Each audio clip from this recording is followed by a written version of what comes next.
The Money Show. Personal finance. The conversation we're having tonight is essentially about your financial future, as it so often is on The Money Show at this time. But the point to make is that your financial future will not change unless you do. Warren Ingram is out this evening. I'm very glad to welcome once again John Manyike, the head of financial education at Old Mutual. John, good evening. Good to chat to you again.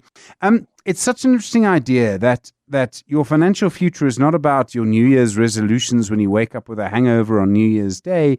It's about consistent behavior. And yet, I think so many people find creating those habits quite hard. Absolutely. Good evening to you, Steve. Great topic. Look, I'm one of the people who believe that the so-called, as harshly as I may call it, New Year's celebration, it's very highly overrated, to be honest. From a financial planning point of view, if nothing has changed in terms of the way you think and the way you do things, if your habits have not changed, we can pop champagne from 12 o'clock midnight coming into the 1st of January 2026. Nothing is going to change in your financial life throughout the year. The reality, Steve, is that financial freedom is not triggered by just simply the turning of the page or the calendar. We can turn the pages of the calendar. You will come up with those New Year's resolutions until you get to a point where you are prepared to think differently, to see things differently, to change your financial habits. Your financial trajectory will remain the same. And I think that's the message I'm hoping that our listeners will get. I mean, we can start critically looking at our financial habits. I like what, just reminded of the statement by Albert Einstein, that the problems in the world cannot be changed by the same level of thinking that created them. So that's why if there's no change of anything in you, let's just continue living life and not expect any miracles in 2026. So, I mean, many people have the right intention, and they start off the year or whatever it is by saying, I'm going to do it like this. And then they don't. Now, is the problem that actually it's quite hard to do? Is the problem that when it comes to the trade-off, so I need to now start saving, let's just say 10% more of my income. Oh, it's January, it's either that or new shoes for my office job or whatever it is. And is that where the problem comes, that the execution starts to become really quite difficult? Yeah, look, and I like the word you use, the operative word being trade-offs. If you want to see changes in your financial life, let's start looking at what are the couple of things that you can change. It actually starts, yes, we spoke about changing your thinking, but it also includes your circle of friends. You've got friends who their life revolves around events, partying, fast cars. You don't discuss investments. You don't discuss... Not my life. Yes. You know what I mean?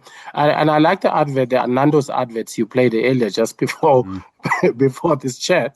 And it said the more things change, the more they stay the same. So you have to look at the circle of friends you have. You need to surround yourself with people who will inspire you, people who think alike. Like they say, birds of the same feathers flock together. You need to look at you need to have some kind of a support system. If you decide to say, these are the changes I'm going to make, I'm going to start investing more, I'm going to start cutting back on my expenditure or spend less or pay off my debts, whatever it is. But you also need some kind of a system that will help you to keep you honest. This might be telling somebody about your goals and your ambitions. Somebody will keep you honest. But by the way, you said you're going to be enrolling for your master's or PhD. They say, how far are you with that? And all that. Because sometimes we just talk big, but we actually don't follow through. We lack that discipline. So let's look at the things that we need to change. Because if your motivation level is not above your goals, you're going to have a problem with sustaining these things. That's why these New Year resolutions just fade away in a couple of weeks. I mean, how many people are donating with these gym companies? When I say, I'm not referring to a specific brand, but I'm talking about these places that people go to exercise, lest I be sued by a particular brand. But what I mean is, with donating there, we're saying we want to be fit, but we don't actually even visit such places. So, I mean, it's interesting because people, and we're all the same, it's much easier to visualize and to have a conversation about what I'm going to have for lunch, what I'm going to spend on lunch, because that's in an hour's time, or in my case, supper. But it's much harder to sort of plan for the future in 5 to 10 years from now. And I mean, there's a famous experiment about giving, I think it's 3-year-old children, a little chocolate and saying you can have 1 chocolate now, or if you hold this chocolate for an hour, you can have 2 chocolates. And you can see which children can do that and which children can't. And the phrase is deferred consumption. And that's pretty much your entire life, John, is trying to encourage deferred consumption. You don't consume it now, you defer it to have it later. And it's really hard to do. Yeah, it's certainly not an easy thing, Steve, because a lot of people struggle to relate to their future self. It's easy to think about what am I going to eat for dinner, because it's just maybe a couple of hours, a couple of minutes before you eat. But you don't think, what's going to happen 10, 15 years from now when I retire? Am I going to retire comfortably? Will I have enough to sustain my life? Will I be able to maintain the same standard of living when I retire? What am I going to be doing when I retire? Am I contributing enough towards securing my retirement? I mean, if your retirement provision is not in check, you're going to have serious challenges. I just think that we're finding it easy to go for easy things. I mean, we're not ready to sacrifice. And this, by the way, there's a risk of sounding like we're overgeneralizing. There are exceptions. There are people who are role models when it comes to thinking about the future and planning for the future. I mean, we see that with quite a number of business people who have built empires. And they didn't just land in this success. I mean, it was a series of hard work, disciplined execution over time. So, these are things that we need to start. We need to start with small steps. Having a regular conversation with your financial advisor, be clear on where the gaps are in your financial planning. And if you're not able to, meet up with some of your or things that you could be doing in terms of ensuring that you've got a proper balanced portfolio, but at least you know where the gaps are. You're working towards something. So I think that's a good place to start, to help one to think things forward, to start thinking long term, and not living for the now. Because we want a soft life. We want things to come easy. We think life it should be free from struggles.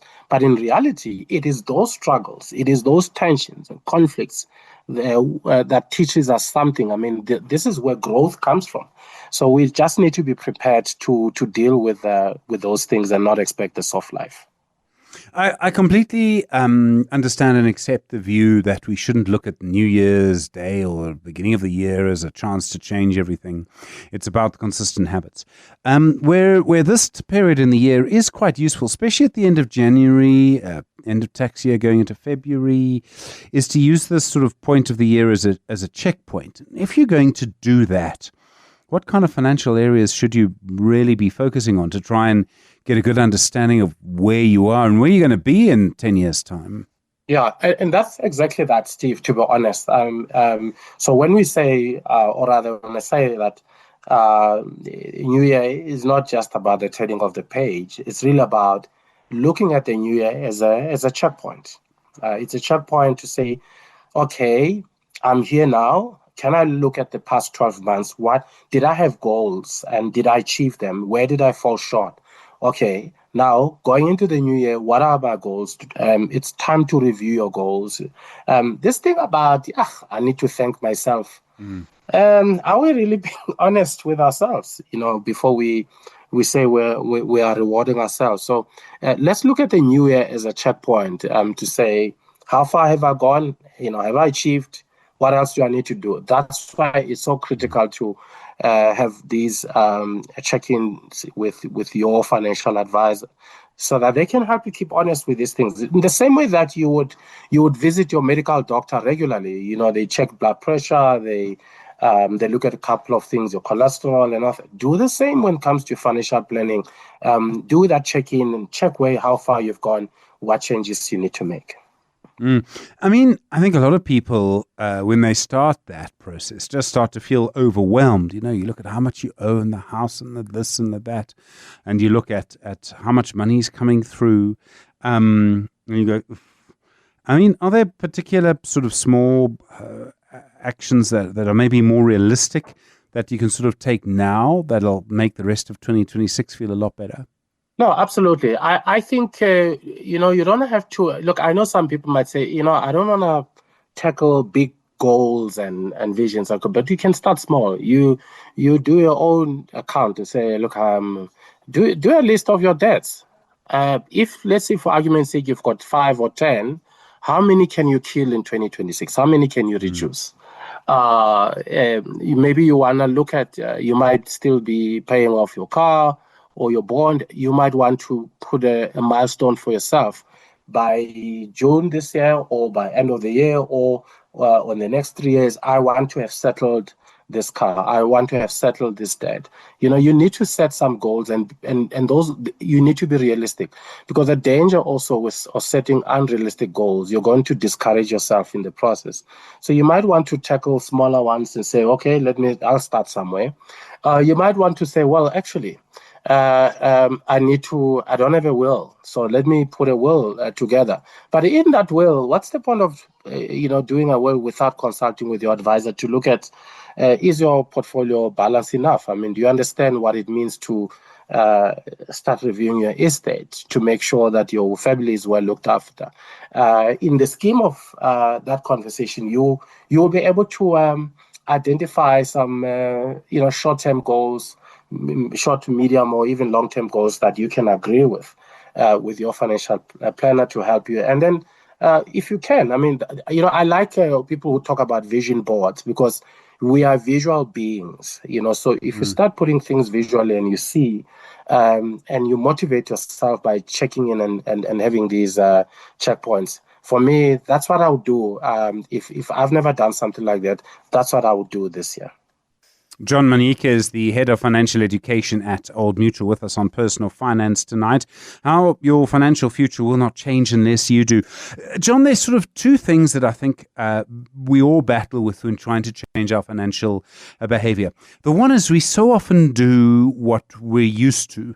I mean, I have so many of the same brands in my house that I grew up with, as an example.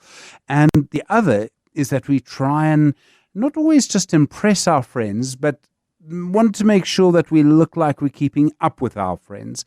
How do we kind of pull ourselves away from those two things? They're very strong forces. No, absolutely. And I think this is where a lot of people are trapped, because there are these societal pressures, and we want to keep up. And unfortunately, social media has really not helped a lot of people, because that is a platform where a lot of people thrive. And what many people are projecting on social media and what the reality is are two different things, because we are trying to impress, we're trying to show that we are winning. And that's the problem. When you project an image of success, when you know deep down in your heart that you are not you're not as successful as you're projecting it to be, you could miss opportunity to be helped by people. If there is a good Samaritan out there, they might think, this one is doing okay. So there's no point in trying to project what you're not, an image of success when you're not. I know there's some people who say fake it until you make it. Well, if it works for some people, I guess, but I don't believe that you need to be trying to keep up with people. You don't know for certain even the very same people you are comparing yourself with, that you're trying to compete with, that they are really successful. Yes, they can show these big cars that they drive, but you know what? A lot of these cars that we see on the road, I know it might sound like I'm too critical. There's a lot of balloon in there, so you're envying people driving cars they cannot afford themselves, and you're also putting yourself in the firing line by trying to compete there. So there's no need. I think if we can at least this just say, look, let me stay in my lane. I'm not competing. If there's anyone I'm competing with, it's myself. I think you will have a lot less pressure living life without having to prove yourself. There's a wonderful book for children called "Oh, the Places You Will Go" by Dr. Seuss, and one of the great lines in it is, it says, "Life is long, and in the race is long, and in the end, the only person you're competing with is you." I just love that idea. You're only playing against you, no one else. One of the things I think one of the things that's hard to do is to start saving as your most important thing. So the saving comes first, not everything else. I think most of us go into kind of life or look at our salary slip and think, well, saving comes last. Saving's kind of whatever's left. When actually, particularly for the you of 10 years' time, you really want to save first. No, true. Look, it is important to pay yourself first. It's a pity that when it comes to saving, people don't see that as paying themselves first. We'll rather pay other people that we owe, but why not pay yourself as well? You owe it to yourself. You owe success to yourself, and one way of doing that is to pay yourself as much as you pay others. Put some money aside for yourself. Because if you prioritize everyone else and say, look, if there are any leftovers that I'll start saving, it doesn't work. But why not treat savings as an expense? In the same way that you will be paying a furniture installment or car installment, even if you start with a small amount, but it's all about mindset and seeing and recognizing the fact that you also need to pay yourself. Is there one, for anyone listening to this, we're in February now, there's so much of this year to go, there's so much still to pay for, there's so much still to save for as well. Is there one particular sort of habit, a daily habit maybe, that has the biggest impact? Is it dropping the cappuccino every morning? Is it something else?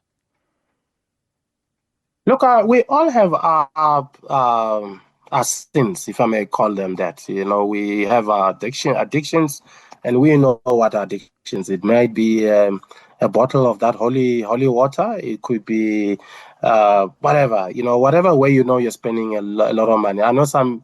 Maybe with ladies, it might be handbags, it might be doing their hair, but it's not about saying cut everything. It's about maybe reduce where you can, try and live within your means. One of the biggest conceptions, Steve, about financial change is that you need some dramatic moves or you need perfect conditions. You don't need perfect conditions. In reality, you need to start somewhere. You may want to start small, but start somewhere.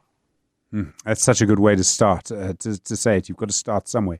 John Manyike, thank you. Really good to talk to you again. Head of Financial Education at Old Mutual. It's not about so much what you do, but if you've got to start first, just start. That really is, I think, the lesson from it.